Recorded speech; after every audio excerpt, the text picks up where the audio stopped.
भाईराज Kumar ji, doctor Prabhakar Singh ji, Manvendra जी, सभागार में उपस्थित डॉक्टर अनुराधा बनर्जी जी, मैं उज्ज्वल भट्टाचार्य जी, डॉक्टर वसंत त्रिपाठी जी, डॉक्टर दीनबंधु तिवारी जी, आदरणीय बलराज पांडे जी, प्रभात मिश्र, श्याम भाई, मनोज कुमार सिंह, आशीष त्रिपाठी, नीरज खरे जी और बाहर से आए हुए हमारे तमाम समागत आदरणीय आचार्य अध्यापक गण, उनमें अनेक हमारे विद्यार्थी भी हैं जो अब अध्यापक हैं, देखकर खुशी होती है। आप लोग डॉक्टर विंध्याचल जी को सुन रहे थे, रविशंकर जी। मित्रों, सबसे पहले तो मैं भाई रमाशंकर जी ये भी दिखाई दे, भरत प्रसाद जी तो नॉर्थ उत्तर पूर्व भारत से आ रहे हैं, तो एक इतनी अच्छी समृद्ध गोष्ठी जितनी है उतना ही महत्वपूर्ण यह विषय है। इतना महत्वपूर्ण है कि भारत के सभी विश्वविद्यालयों में इस पर निरंतर चर्चा होनी चाहिए और बौद्धिकों की इस पर समझदारी विकसित करना बहुत जरूरी है। देश की एकता के लिए हमारे नेताजी लोग काफी मेहनत कर रहे हैं और भाषा का भी कुछ विकास हो ही रहा होगा उन लोगों के प्रयास से, लेकिन भाषा की समझ भी होनी चाहिए। देश को जानने के लिए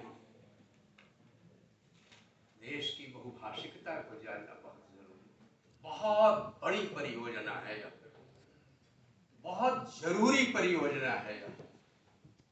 देश ने सबसे विकट ढंग से इस प्रश्न का साक्षात्कार तब किया था जब देश आजाद हो रहा था और देश 3 टुकड़ों में बंट गया। ये सवाल अब भी हमारा पीछा कर रहा है। इतना अपरिचय है जबरदस्त कि आप इसी से अनुमान कर लीजिए कि संयुक्त राष्ट्र संघ की जो सांस्कृतिक शाखा है यूनेस्को, उसकी बड़ी रिपोर्ट है, उसका संक्षेप में अखबारों ने कुछ दिया था। उसमें एक भाषा का जिक्र मैंने पढ़ा, इतना क्रोध आया मुझको। उसमें टोंडा नाम की भाषा का जिक्र था। इसमें टोंडा जैसी भाषा पर भी जोर दिया जा रहा है कि इसको बचाया जाना चाहिए। इस नाम की कोई भाषा नहीं है भारत में। भाषा है तोंद, तुलु और तोंद भाषा है। दक्षिण की 4 ही भाषाएं नहीं है, अनेक बोलियां हैं, जिनमें से 2 बोलियों के लिए वहां रह रहकर बराबर छोटे मोटे आंदोलन होते रहते हैं, जिनका पता उत्तर भारत को बिल्कुल नहीं। उसमें एक भाषा है तुलु भाषा और दूसरी है तोंद भाषा। इतना जबरदस्त अपरिचय और उतना ही घनघोर अहंकार कि हम पूरे भारत को जानते हैं। किसी विश्वविद्यालय में इस परियोजना को लेके कोई बड़ा केंद्र नहीं है। आज तक कोई इंस्टीट्यूट नहीं कायम हुआ कि भारत की सब भाषाओं पर उसकी विविधता को ही देश को समझने के लिए इसकी भाषाओं को जानना बहुत जरूरी है। जब पाकिस्तान का सवाल 1940 से उठना शुरू हुआ, काफी पढ़े लिखे लोग थे तब राजनीति में, इतना अकाल नहीं था, बहुत पढ़े लिखे लोग थे, लेकिन उस समय का भी इतिहास पढ़ते समय अजब लगता है कि वे लोग कितने भ्रम में थे। ज्यादातर लोग बड़े बड़े बहुत पढ़े लिखे लोग भ्रम में थे। उस समय के बहुत बड़े विद्वान थे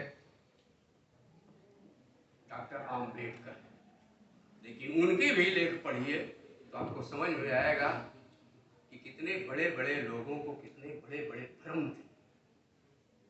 अचानक ये सवाल आ गया बंटवारे का, अचानक। बहुत सही भाई राजकुमार जी बहुत अच्छी बातें रख रहे थे, सूत्र रूप में रख रहे थे। भाषा को रेस से जोड़ दिया, क्षेत्र से जोड़ दिया, धर्म से जोड़ दिया तो जाहिर है कि उनका क्षेत्र है तो वो वहां जाए।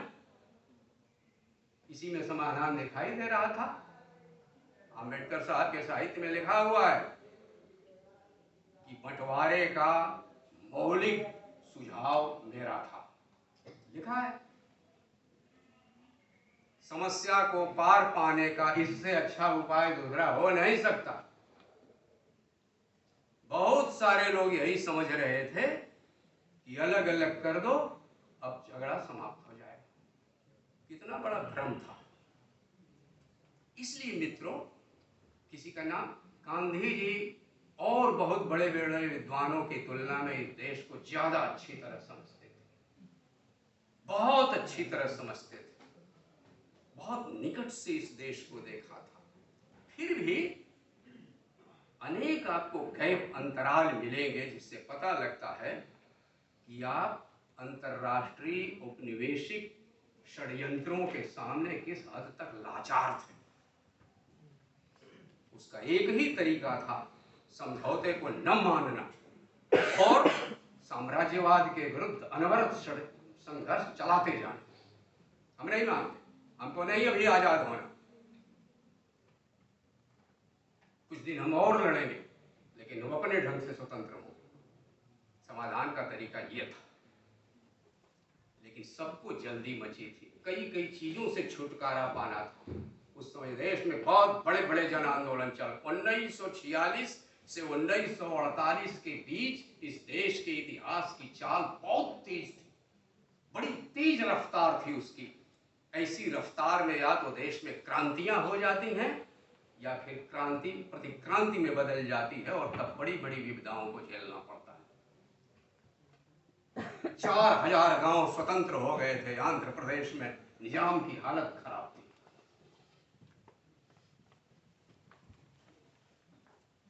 पुन्नप्रा वायलार की लड़ाई मलयालम केरल में चल रही थी।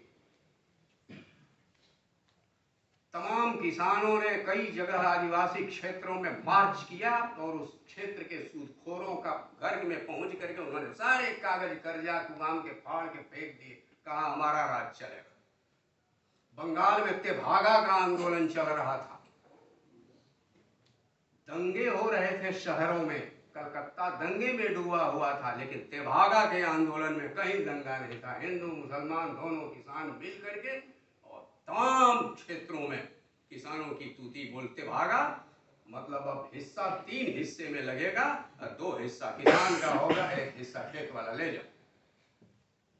तुम्हारा खेत है इसलिए सारी की सारी फसल तुम्हारी नहीं रहेगी। तो आप अगर चित्ता के बनाए हुए पोस्टर्स उस समय के देखें तो आपको भारत की एक अलग तस्वीर दिखाई देगी। एक भारत बनने जा रहा था। वारली आदिवासियों ने विद्रोह कर दिया था, गोदावरी पर लेकर उस आंदोलन में उतरी थी। बाद में उन्होंने उसके संस्मरण लिखे मराठी में और उस पर साहित्य अकादमी का पुरस्कार मिला। वो साहित्यकार नहीं थी, केवल उस आंदोलन का उनका अनुभव था और उन्होंने उसको लिखा था। जब इंसान जाग उठा नाम से हिंदी में उसका अनुवाद हुआ। कश्मीर में कश्मीर छोड़ो आंदोलन चला हुआ था। कश्मीर का किसान खड़ा था राजा के खिलाफ। जितने राजे रजवाड़े थे सब अंग्रेजों से मिले हुए थे। अब उसी में ये भाषा का प्रश्न। तो इतनी पेचीदा स्थितियां थी और इतना भ्रम था इसके बारे में। जब मैं शोध कर रहा था, इलाहाबाद के बहुत मशहूर साहित्यकार भाई वसंत जी और दूसरे लोग जानते होंगे, भैरव प्रसाद गुप्त, मैं उनसे बहस कर रहा था। हमने कहा आप लोगों ने पाकिस्तान के निर्माण का क्यों समर्थन किया? उनका चेहरा लाल हो गया। उन्होंने कहा कि आपकी उम्र कितनी हुई? हमने कहा आपसे ज्यादा। वो तो बहुत वृद्ध थे भाई। मैंने कहा मेरी उम्र 4000 साल से अधिक है, मैं समस्त भारतीय सभ्यता का उत्तराधिकारी हूं, आपकी उम्र एक नौजवान पाकिस्तान के निर्माण पर सवाल कर रहा है, आप उससे यह पूछेंगे कि तुम पैदा हुए थे कि नहीं हुए थे? इतिहास इस तरह जवाब देता है किसी चीज का। तो उन्होंने कहा कि असल में उर्दू एक नेशनलिटी है, इस आधार पर निर्माण। हमने कहा उर्दू पाकिस्तान के किस क्षेत्र की भाषा है। उस समय भाषा का प्रश्न पढ़ने की सनक थी, जम के पढ़ाई की थी और बेवकूफ़ों की तरह मैं लड़ता फिर रहा था सबसे। हमने कहा उर्दू कहाँ बोली जाती है बताइए, पाकिस्तान के किसी प्रांत में बता दीजिए। वहाँ लहदा बोली जाती है, पश्तो बोली जाती है, सिंधी बोली जाती है। उर्दू पाकिस्तान की भाषा नहीं। आप किसी उर्दू के लोगों से पूछिए, पाकिस्तान के लोगों की उर्दू को कभी स्टैंडर्ड उर्दू नहीं माना जाता। उर्दू हिंदी क्षेत्र के लोग जो बोलते हैं वो उर्दू है, उसका उच्चारण मानक माना जाता है। तो इतना जबरदस्त मतिभ्रम था।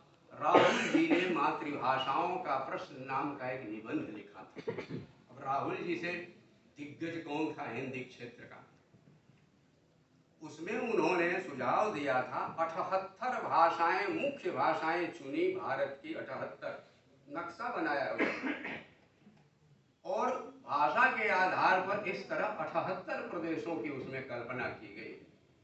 यानी उनकी चलती तो देश में 78 प्रदेश होते। भोजपुरी में खुद 4 भाषाएं उन्होंने कल्पना की हुई थी, मल्लिका, मल्लिका, काशिका, भोजपुरी तो थी।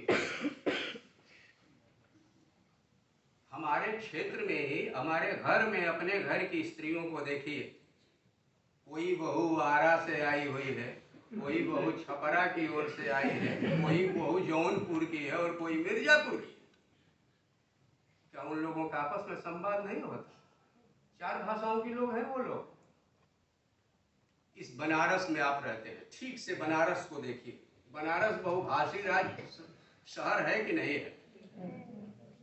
शताब्दियों से यहाँ बंगाल के, केरल के, आंध्र प्रदेश के, तमिलनाडु के, कश्मीर के और सिंध के लोग रहते हैं। उड़ीसा के, असम के। जगन्नाथ मंदिर में जो पूजाएं वहाँ होती हैं वही अपने यहाँ के जगन्नाथ मंदिर में भी होता है और कामाख्या मंदिर में भी वही होता है जो गुवाहाटी में होता है। काशी अपने आप में एक लघु भारत है जिसमें भारत की लगभग सब भाषाओं के अपने क्षेत्र मिलेंगे। परिवारों में बंगला बोली जाती है, लेकिन अगर कोई गाली दे तो उसका बढ़िया से ठेठ भोजपुरी में उसी तरह जवाब देते हैं जैसे अंग्रेज अधिकारी ने ठीक से हिंदी सीख ली थी। और एक यात्री ने लिखा है कि उसकी धोबिन ने जब उसको फुहड़ गाली देने शुरू किए तो उस अधिकारी ने भी उसको भोजपुरी में भी उतनी ही गालियां दी और वो चुप होकर चली गई। तो बहुभाषिकता अपने इस बनारस में, बंबई में और कलकत्ता में आपको दिखाई देगी। मोहल्ले के मोहल्ले हैं जो भोजपुरिया क्षेत्रों के हैं, अवध के लोगों के हैं, तमाम क्षेत्रों। इस देश का पुराना इतिहास, ये यूरोप ने भ्रम फैलाया है कि एक भाषा, एक क्षेत्र, एक स्टेट, एक नेशन। यूरोप में कौन देश है जिसकी एक भाषा है? इंग्लैंड है। आयरलैंड को 600 वर्षों तक कुचल कर रख दिया, लेकिन आयरिश भाषा खत्म नहीं हुई। स्कॉटलैंड, जितनी अच्छी फिल्में किसान युद्ध पर इंग्लैंड अंग्रेजी की हैं वो सब स्कॉटलैंड पर। स्कॉटलैंड के किसान लड़ते रहे, लंबे समय तक लड़ते रहे और वहां पुलिस को इतना दक्ष बना दिया कि भारत की पुलिस की ट्रेनिंग भी वही होती है, स्कॉटलैंड यार्ड में जाते। मैंने एक आईपीएस से पूछा, आप स्कॉटलैंड यार्ड गए थे? बोले नहीं, मैं अभी नहीं गया। स्कॉटलैंड यार्ड, अच्छे क्रूर दमन की शिक्षा स्कॉटलैंड यार्ड में सिखाई जाती है। वो किसानों की लड़ाई थी। इंग्लैंड ने खुद अपनी ही जाने कितनी भाषाओं को कुचलकर और ये इंग्लिश को कायम किया। बल्कि जो वर्चस्वशाली वर्ग था वह अंग्रेजी को अभी नहीं स्वीकार कर रहा था। वो अभी पांडित्य की भाषा को ही बनाए रखना चाहता था और अंग्रेजी को गंवारू भाषा मानते थे। स्विट्जरलैंड में 3 भाषाएं एक साथ चलती हैं। यूगोस्लाविया में पूरी एक भाषा नहीं चलती है। यूरोप के हर क्षेत्र की अलग भाषा है। और प्राचीन भाषाओं में जाइए, सबसे पुरानी भाषा वहां की है ग्रीक। इस ग्रीक में एक डोरिक क्षेत्र है, उसकी ग्रीक बिल्कुल अलग है, वो डोरिक बोली है। मध्य में अक्तिक क्षेत्र है, उसकी बोली अलग है ग्रीक भाषा की। लेकिन भाग कर दमन से लोगों ने योनिक द्वीप में शरण ली, और ये जो योनिक द्वीप है, इसी की भाषा में होमर ने अपने महाकाव्य इलियड की रचना की। इसी योनिक से अरब में जो अनुवाद हुआ उसको यूनान कहा गया। ग्रीस यूनान देश है, उसकी भाषा ग्रीक यूनानी भाषा है। भारत जैसे विशाल देश में आपके यहाँ का तो यह हाल है कि इतने छोटे छोटे क्षेत्रों में भी 3-3, 4-4, 5-5 भाषाएं हैं। आपने रगड़ के एक ही झंडा फहरा दिया, समझते हैं आपने बहुत बड़ी प्रयोग कर दिया। अभी भाई बद्री नारायण जी कह रहे थे, ठीक कह रहे, साउथ फ्रांस में प्रोवांसाल बोली जाती थी। प्रोवांसाल का वो जलवा था जो ब्रजभाषा का था। ब्रजभाषा की ये स्थिति थी कि स्वाति तिरुनाल केरल में जो राजा थे तिरुकुच्ची के, उन्होंने जितने भजन लिखे वो ब्रजभाषा में लिखे। ये ब्रजभाषा का जलवा था। वो प्रोवांसाल भाषा अब वास्तव में बोली का दर्जा भी रह गया है कि नहीं रह गया है, अब फ्रांस वहां की भाषा है। तो दिक्कत यह है कि अपने यहाँ का जो अफसर प्रभु वर्ग, शासक वर्ग है, उसने यूरोप के, जैसे कि भाई राजकुमार जी ने कहा कि उन्होंने यूरोप के प्रयोग से भारत की समस्याओं को हल करना चाहा, और कुछ चीजें उन्होंने हमारे दिमाग में भर दी। नंबर 1 कि भारत में बहुत भाषाएं, बहुत समस्या है। अगर ये कार्यशालाएं चलती पूरे देश में तो जानते हैं इसको पलट दिया जाता। हमारे देश में जितनी ही भाषाएं हैं, इसका मतलब हम उतने ही समृद्ध हैं। अधिक भाषाएं यानी हमारी अधिक संपदाएं हैं, ये समस्याएं नहीं। स्टूडेंट्स प्रॉब्लम, जितने ही छात्र हैं उतनी ही समस्या है। अरे अब भाषण देंगे तो है हमारी छात्र शक्ति, हमारी युवा शक्ति, और अपनी कमजोरी छिपाने के लिए युवा समस्या, छात्र समस्या, भाषा समस्या। भाषाओं की अधिकता हमारी भाषा संपदा है।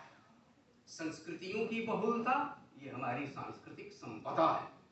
इस चीज को उलट दिया जाना चाहिए, और लोगों ने समस्या को हल किया था। रहीम की एक ही कविता में आपको अनेक भाषाओं के प्रयोग मिलते हैं कि नहीं। मदन शिरसि भूय क्या बलान लागी, आधा ब्रजभाषा है, आधा संस्कृत है, आधा फारसी है, आधा हिंदी है। खुसरो के यहाँ ये दो सुखने हैं, कितने प्रयोग कर डाले हैं।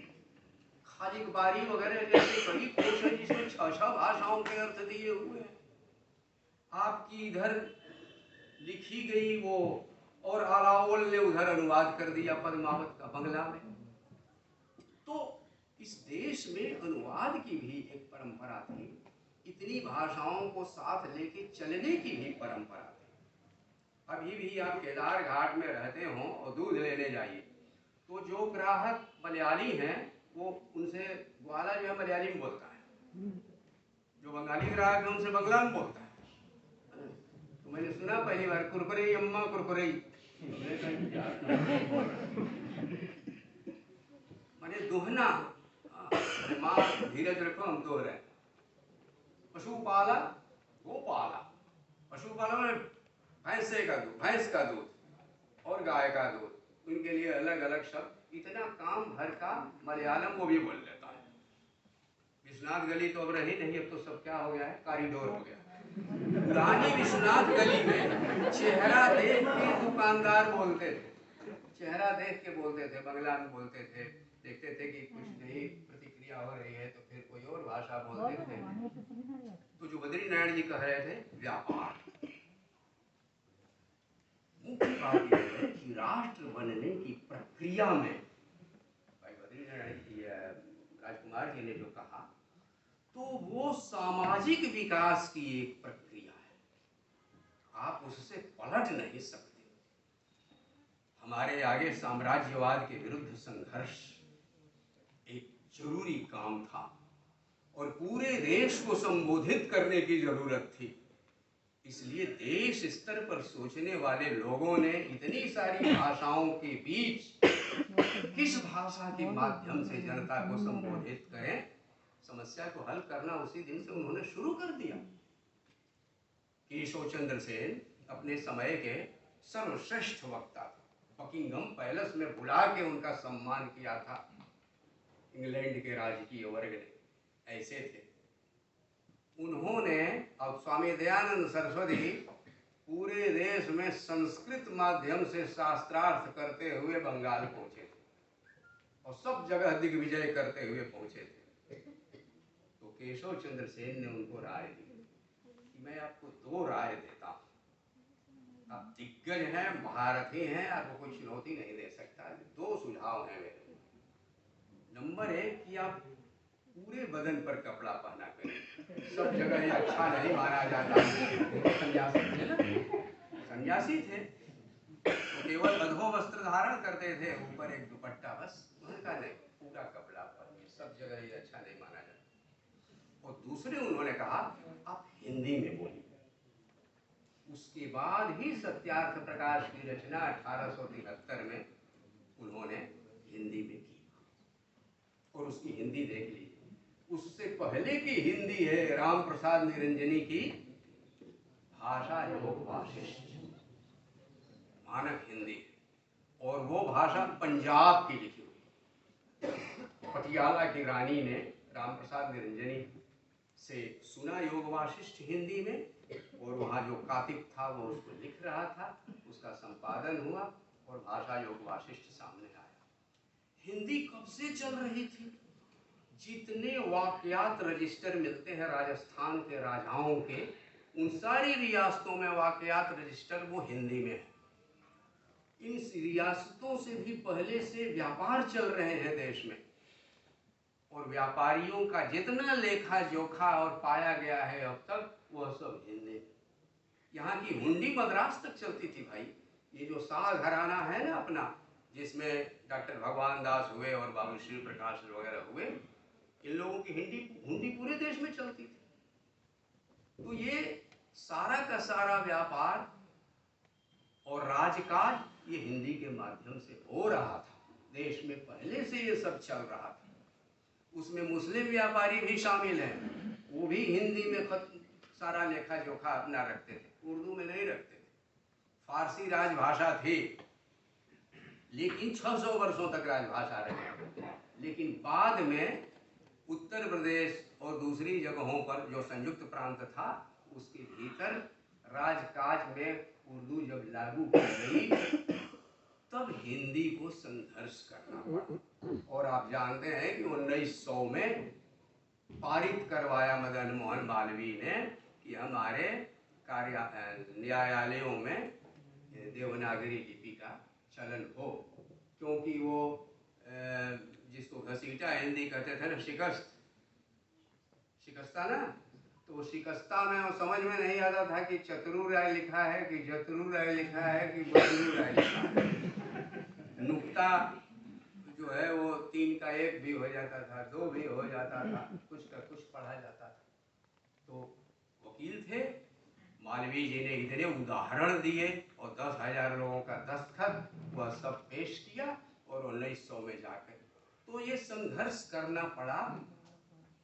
तो इस देश में, जैसा कि आपने कहा कि बहुसंख्यकता के आधार पर भी समस्याएं हल की जाती हैं, उसमें जनता का सहयोग था, बहुत लड़ाई नहीं हुई और वो इस तरह से हिंदी धीरे धीरे धीरे धीरे। लेकिन मुख्य बात यह है कि स्वाधीनता संग्राम की आवश्यकता से, क्योंकि यह जरूरत पहले नहीं थी, क्योंकि इतने बड़े पैमाने पर एक केंद्र और एक राज्य अंग्रेजी राज में ही कायम हुआ था। ये चुनौती पहली बार आई, वरना जगन्नाथ जी और काशी विश्वनाथ, रामेश्वरम और दूसरे तमाम तीर्थों में लोग जाते ही थे, पैदल महीनों तक चलते थे और भाषा उसमें आड़े नहीं आती थी। लेकिन राजकाज राजनीति इस दृष्टि से स्वाधीनता संग्राम में देश स्तर पर सोचने वाले लोगों ने ये बात सही कही गई कि हिंदी को और देवनागरी लिपि को उन्होंने सबसे उपयोगी पाया। भूदेव मुखर्जी ने कहा कि सब भाषाएं अगर देवनागरी लिपि में लिखी जाएं तो बहुत सब लोगों को सुविधा होगी। अभी उस समय दक्षिण भारत में देवनागरी लिपि के मंत्रों को खुरुच करके मिटा देने का आंदोलन नहीं चला था। यह महान आंदोलन शुरू हुआ आजादी के बाद। अब यही भाषा विज्ञान जानने की जरूरत पड़ती है। कैसे क्यों जरूरी है भाषा पर विचार? भाषा विज्ञान देश की कैसे नियति बदल देता है, बनाता है और बिगाड़ भी देता है, इसके लिए बहुत जरूरी है जानना, बहुत जरूरी है। आर्य, द्रविड़, कोल और नाग भाषा 4 भाषा परिवार है। नाग भाषा परिवार नया नाम रखा है, साइनो टिबेटन बोलते हैं भाषा विज्ञान, साइनो टिबेटन, चीनी तिब्बती। ये भाषा परिवार ऐतिहासिक भाषा विज्ञान का एक इतिहास है। भाई प्रभाकर सिंह जी ने बतलाया। मध्य एशिया में वो जो कुछ खपड़े मिल गए जिनमें नासत्य और इंद्र और मित्र और अग्नि का अक्षर लिखा हुआ था। हित्ती और मितन्नी सभ्यताओं के बीच जो झगड़ा हुआ था उसमें साक्ष्य दिया गया इन देवताओं का, और उस आधार पर यह मान लिया गया आर्य उधर थे मध्य एशिया में। वहां से घोड़ा दौड़ाते हुए चले, एक शाखा ईरान की ओर चली गई और दूसरी शाखा इधर खैबर दर्रा पार करते हुए हिंदुस्तान चली आई। यहाँ द्रविड़ सभ्यता पहले से थी। उन्होंने मार के द्रविड़ों को भगाना शुरू किया। द्रविड़ चले गए दक्षिण और आर्य फैलते चले गए। जो कहानी आपने अमेरिका में बनाई थी वो आपने हिंदुस्तान पर लागू कर दी। अमेरिका में कई भाषाएं रह गई हैं। इतने राज्य, अभी तो ट्रम्प साहब मेक्सिको को भी अमेरिका में भी लेने के बारे में सोच रहे हैं। कनाडा से भी उन्होंने कहा है कि आ जाइए, इसी में एक राज्य आप भी हो सकता है। उनसे पूछिए कि यहाँ की भाषाएं क्या हुई हजरत।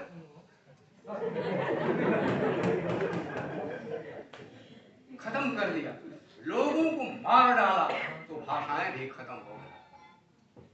अफ्रीका टार्च जला के भाषा वैज्ञानिक लोग खोज रहे हैं कि कितनी भाषाएं बची। उतने भारी महाद्वीप की भाषाएं साफ। ये होता है साम्राज्यवाद, ये है औपनिवेशिकतावाद। तब गर्व होता है अपने देश पर कि हमारे लोगों ने इतनी भाषाओं को बचा के रखा, इतनी भाषाओं को समस्या, इतनी भाषाएं हमारे लोगों ने बचा ली।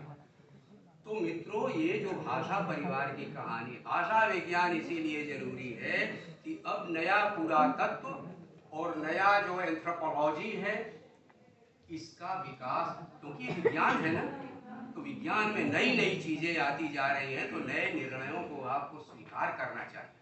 लेकिन दिक्कत क्या है, विज्ञान इतना आगे बढ़ गया लेकिन अपनी जो राजनीतिक पार्टियां हैं वही चक्का जाम वही किए हुए हैं। द्रविड़ परिवार, आर्य परिवार। अपने जो पेरियार साहब हैं उन्होंने क्या किया, पेरियार का जो ब्राह्मण दलित आंदोलन है उसके 3 मुख्य सिद्धांत, उत्तर बनाम दक्षिण, उससे भी पहले आर्य बनाम द्रविड़। यही वाली कहानी। आर्य आए घोड़ा दौड़ाते हुए, मार मार के द्रविड़ों को भगाया, बहुत दिनों तक उत्पीड़न किया। अब हमारी बारी है, इसलिए आर्य बनाम द्रविड़। और शुरू हो गया ये जो अभी चले गए वो द्रविड़ नृत्य कड़गम के करुणानिधि, तब नौजवान थे अभी, शिव ज्ञान ग्रामणी, ये सब नए युवा थे, 1965 के युवा राजनेता थे। यही कहते हुए इन्होंने नारा दिया और दक्षिण के सभी मंदिरों में जितने देवनागरी अक्षर पर जहां लिखा मिला सब खुरच के छुड़ा दी। ये सोचिए, एक अफवाह, एक अंधविश्वास। रामविलास शर्मा की किताब है आर्य द्रविड़ भाषाओं की मूलभूत एकता। यही किताब है डॉक्टर भगवान सिंह की, आपको जरूर पढ़ना चाहिए कि कैसे। अब रामविलास शर्मा ने 3 खंडों की किताब लिखी है, उसका मुख्य सिद्धांत यही है कि भारत स्वयं एक भाषाई क्षेत्र है जिसके भीतर ये 4 भाषा परिवार हैं, आर्य भाषा परिवार, द्रविड़ भाषा परिवार, कोल भाषा परिवार, यानी जो आदिवासियों की भाषाएं हैं ना बीच बीच में, ये कोल भाषा परिवार और नाग भाषा परिवार है, वो जो हिमालय की वह श्रृंखला जो नागालैंड तक चली जाती है ना, एजॉल तक चली जाती है, किरात भाषा परिवार भी कहते हैं कुछ लोग। तो कहा कि इन चारों भाषा परिवारों के बीच हमारी आबादियों में जो आदान प्रदान होता रहा है, इसलिए इनके बीच कुछ मूलभूत एकताएं हैं। और भाषा के भीतर सबसे पुराना तत्व होता है, वह है ध्वनि तंत्र। ये ध्वनि तंत्र जल्दी नहीं बदलता। तो घ, ध और भ ये ऐसी 3 ध्वनियां हैं जो भारत में मूल रूप से पाई जाती हैं, और इसको अगर ध्यान में रखेंगे तो पता चलेगा कि बाकी जितनी प्राचीन भाषाएं हैं यूरोप की और दूसरी दुनिया की, वास्तव में यह उनसे प्रभावित हुई है। यानी भाषाएं उधर से ही नहीं आई हैं, भारत से उधर को गई है। यानी भारत भाषा का, ध्वनि तंत्रों का निर्यात केंद्र है, यह केवल आयात केंद्र नहीं है। इसलिए मित्रों, अब भाषा विज्ञान, एंथ्रोपोलॉजी और पुरातत्व, इन तीनों में नई नई खोजों ने इतिहास को पूरी तरह से पलट दिया, और इसको खूब ठीक ठीक जानना जरूरी है ताकि हम समस्याओं को सही ढंग से निपटा सकें। द्रविड़ मुन्नत्र कड़गम, वो उसी सिद्धांत के आधार पर यह पार्टी बनी, और उसके कार्यकर्ता आज तक उन चीजों को दोहराते जाते हैं। राष्ट्रीय एकता की दृष्टि से अपनी नियति को ऐतिहासिक रूप से फिर से निखारने के लिए यह जरूरी है कि पूरे देश में भाषा को लेकर के एक समझदारी विकसित की जाए। केवल बहस नहीं, समझ, एक विवेक, ये होगा औपनिवेशिक चेतना को पलटकर अपनी राष्ट्रीय चेतना को विकसित करना। ये होगा अपनी मेरुदंड के बल पर खड़े होना। इसके लिए भाषा विज्ञान जरूरी है। तब ये जो हिंदी है, इसकी इतनी बोलियां फिर क्यों हैं? रामविलास शर्मा ने कहा कि भाई पहले होते हैं ट्राइब्स, तमाम छोटी छोटी जनजातियां थी, कबीले थे, रक्त संबंध पर आधारित, उन सबकी अपनी अपनी बोलियां थी। इसको समझना हो तो आप नागालैंड जाइए, हर 5 गांव पर एक बोली आपको मिलेगी। असम में कम से कम 56 जनजातियां हैं और उतनी ही भाषाएं भी हैं, उतनी ही भाषाएं असम में सबसे ज्यादा। इसका मतलब है कि पूरे देश में इसी तरह अलग अलग ट्राइब्स थी, उतनी बोलियां थी। ट्राइबल एज को पार करके फिर जनपदों का गठन होता है। महाभारत काल, बुद्ध का काल, यह जनपदों का काल है। 16 महाजनपदों के बारे में हम जानते हैं। कोसल, मगध, शूरसेन जनपद जिसको ब्रज कहते हैं, भरतगण, कुरुगण, और ये सब पूरे देश। ये जनपदीय जो क्षेत्र हैं, इनकी अपनी जो जनपदीय बोलियां हैं। उसी सामंती दौर में जैसे जैसे व्यापार और वाणिज्य का विकास होता है, उस दौर को रामविलास कहते हैं व्यापारिक पूंजीवाद का विकास। ये दौर बहुत लंबा होता है, और भारतवर्ष में गुप्त काल से लेके मुगल काल तक आप देखेंगे कि जो समृद्धि देश की है, उसमें कृषि के साथ साथ व्यापार वाणिज्य का बहुत भारी योगदान। ये जो कहानी लोगों ने फैलाई है कि भारत बहुत पिछड़ा देश, विश्व संपदा में 28% हिस्सा भारत का होता था 10वीं शताब्दी में। यहाँ के बने हुए जहाजों में यहाँ का बना हुआ कपड़ा भूमध्य सागरीय तटों तक जाता था। ऐसे कूप मंडूक हम नहीं थे। समुद्र लंघन पाप हुआ बहुत बाद में जाके, और सबको मनुस्मृति में घुसड़ा बाद में ले जाके। मनुस्मृति शुरू से नहीं चली आ रही है, ब्रह्मा के काल से, बाद में उसमें ये सब श्लोक जोड़े गए।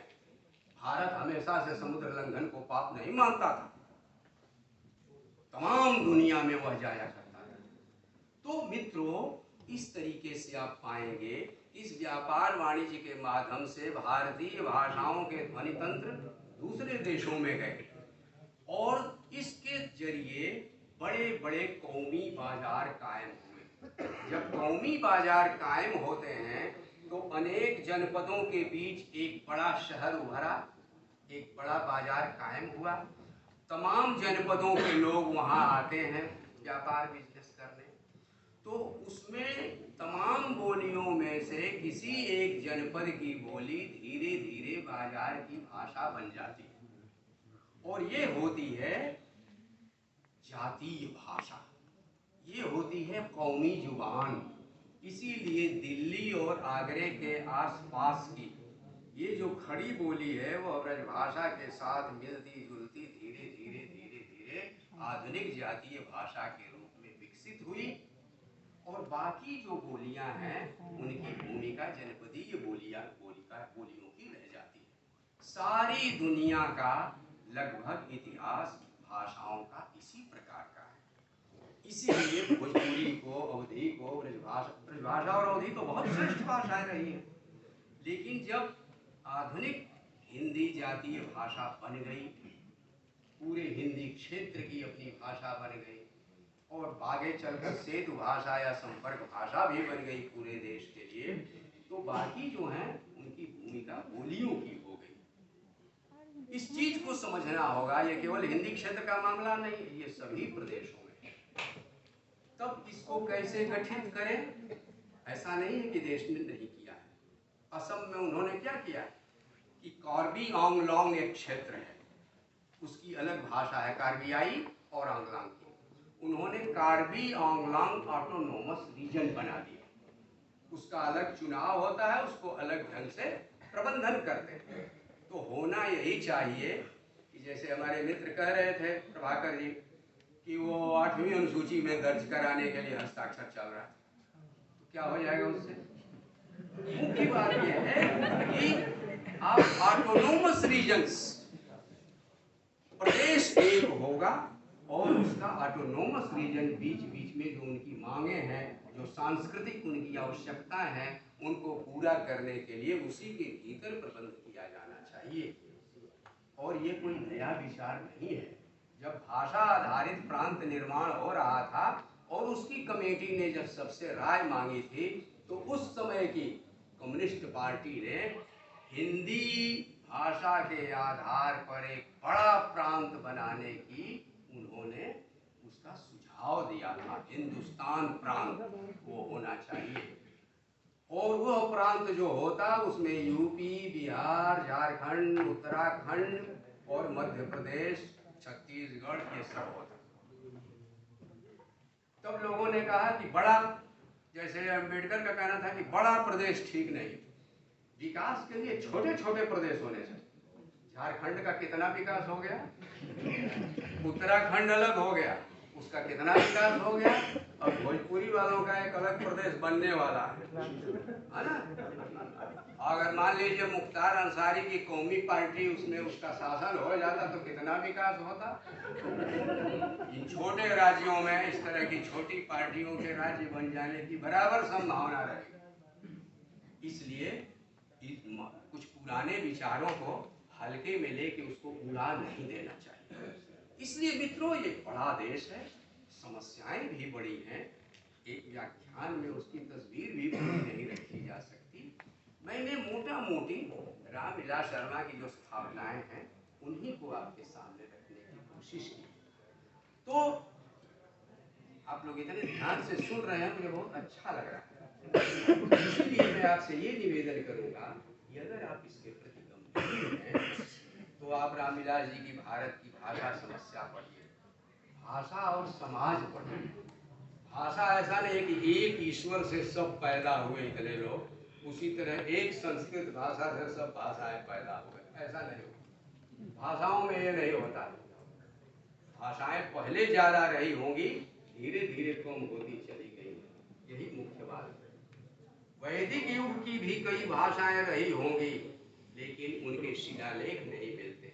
लेकिन यूनान में चूंकि डोरिक के, अत्तिक के, इयोनिक के शिलालेख मिलते हैं, इसलिए यूनानी भाषा का उस आधार पर अध्ययन किया जा सका है। यहाँ पर यह संभव नहीं हो पाया है अब तक। लेकिन अब नए ढंग से जो बड़े काम हो रहे हैं, देश में बहुत बड़े बड़े लोग काम कर रहे हैं, लेकिन ये जो राजनेता लोग हैं ना, हम लोग उन्हीं को ज्यादा पढ़ते हैं। उनके भाषण, अखबार, बहुत छोटी छोटी सूचनाएं एकदम आपके मन को छोटा बना देती है। मित्रों, आप बड़े बड़े काम करने के लिए बने, लेकिन उसके लिए बड़ा मन बनाना होगा, और बड़ा मन बनाने के लिए बड़ा संकल्प लेना होगा। और उस तरह पढ़िए जैसे 24 घंटे में अम्बेडकर ने 20-20 घंटे काम करके संविधान का निर्माण किया। 20-20 घंटे। तो ऐसे मेहनत करने वाले लोग हुए हैं। उस ढंग से अगर जब काम होगा, तब इस देश की समस्याओं को हल करने लायक कुछ चीजें हम सामने रख पाएंगे। और तब ये जो बहुत बुद्धिमान लोगों का राज्य चल रहा है ना, तो उन लोगों से पार पाने का उपाय हमारे पास दूसरा नहीं है। हमारे पास यही है, किताब, कलम और बुद्धि। इन तीनों से उनको कोई मतलब नहीं, इसलिए पहले उनसे अलग होइए। उनकी दुनिया बिल्कुल अलग है, उनकी जाति बिल्कुल दूसरी है। आप अपनी भूमिका को समझिए और उस आत्मविश्वास के साथ एक अपना अलग विचार, राष्ट्र के फिर से निर्माण का संकल्प अपने ध्यान में रख के भाषा पर सोचिए, तभी कुछ हो सकता है। एक वाक्य का खत्म करना होगा, वो यह, भाषा के भीतर रह के भाषा की समस्या नहीं हल हो सकती। हिंदी क्षेत्र पर ही सोच के हिंदी की समस्या कभी हल नहीं हो सकती। केवल उत्तर प्रदेश की समस्या उत्तर प्रदेश को देखते हुए कभी हल नहीं हो सकती। 1916 में बंग भंग पर विचार करते हुए एक बंगाली चिंतक ने कहा कि बंग भंग के पक्ष में पूरे देश को खड़ा करने के लिए जरूरी है कि पूरे देश के परिप्रेक्ष्य में इस पर विचार किया जाए, क्योंकि उसके आसपास के लोग तो चुप हैं, आपका कोई समर्थन करने वाला नहीं। इसीलिए सभी प्रश्नों पर राष्ट्रीय प्रश्न, राष्ट्रीय स्तर पर, राष्ट्रीय परिप्रेक्ष्य में सोचने की आदत डालने की बहुत जरूरत है। नहीं तो केवल संभलपुर करते रहेंगे, कुछ दिन में जबलपुर करने लगेंगे, है ना, कुछ दिन कॉरिडोर करते रहेंगे और घूमते रह जाएंगे और मूर्खों की चपेट में पड़े रहेंगे। इसलिए मित्रों, बुद्धि जिंदाबाद, मूर्खता मुर्दाबाद।